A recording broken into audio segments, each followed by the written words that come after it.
Hello students, welcome to Litbard.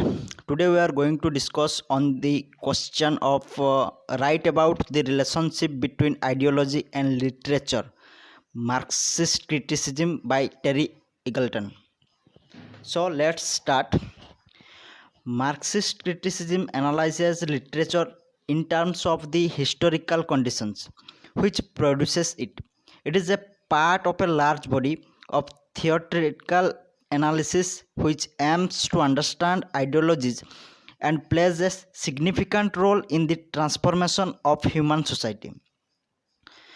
Eagleton explains that Marxist criticism is not merely a sociology of literature, concerned with how literary works are produced, distributed, and exchanged in a particular society, but aims to explain them more fully by paying attention to their forms, styles, and meanings, which are considered as products of a particular history. Though there were many thinkers before Marx, the originality of Marxist criticism lies on its revolutionary understanding of history itself. The seeds of these revolutionary understandings are indisputable, found in Marx and Engels, the German ideology, which was published in 1848, and in the preface to a contribution to critique of political economy, which was published in 1859, in which Marx discusses the relationship between society and basic economic reality. Marx argues that the social relations between men are bound with a manner in which they produce their material life. The simplest Marxist model of society sees it as a constituted by a base comprising of national means of production, distribution, and exchange, a superstructure which is the cultural world of ideas, arts, religion, laws, and so on. The essential Marxist view is that the latter things are determined by the nature of the economic base. Terry Eagleton is one of the view that art is a part of superstructure of society and society's ideology. So, to understand literature means understanding the total social process of which it is part.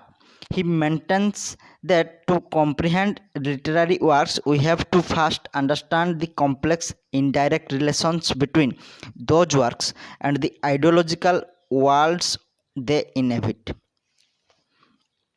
In considering the relationship between base and superstructure, Eagleton quotes that literature, being a part of the superstructure, is not merely a passive reflection of the economic base, but it continuously and consistently reflects back upon and influences the economic base. Marx is one of the view that there is an unequal relationship between the development of the material production and artistic production. Marx explained this asymmetrical relationship by stating that each element in society's superstructure has its own pace of development, its own internal evolution, which can't be relegated to mere expansion or expression of class struggle or the state of the economy. This discrepancy is aptly explained by Eagleton by taking the example of T.S. Eliot's The Wasteland.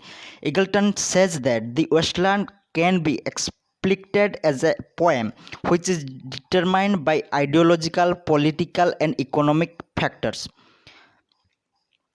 But he contends that a complete understanding of the wasteland would need to take into account the author's class position, ideological form, and their relation to literary forms,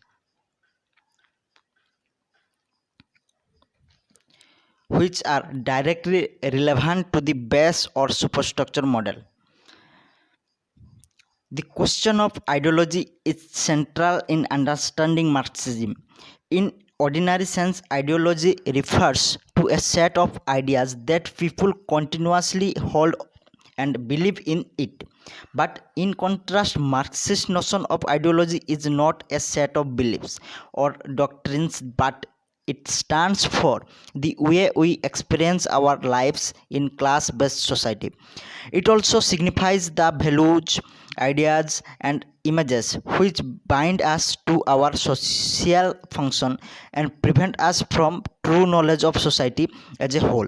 It makes us believe that the way of seeing ourselves and our world is natural. Marxism argues that if we surrender to ideology, we are living in an illusionary world, and this has often been described as false consciousness in Marxism.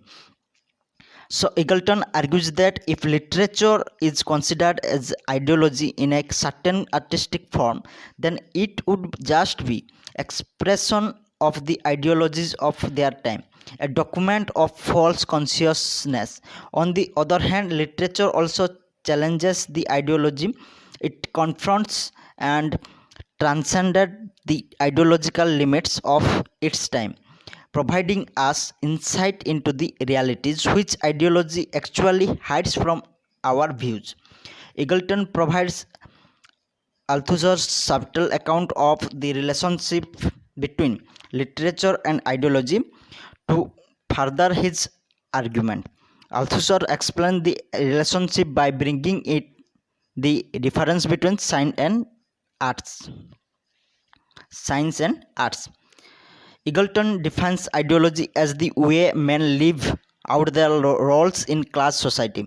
It binds people to their social function through values, ideas, images, prevents them from true knowledge of society. The relation of literature to ideology is not simple and direct.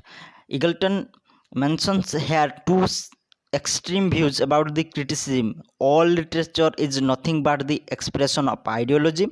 Literature transcends ideology and shows relation that ideology hides. He rejects both this view and better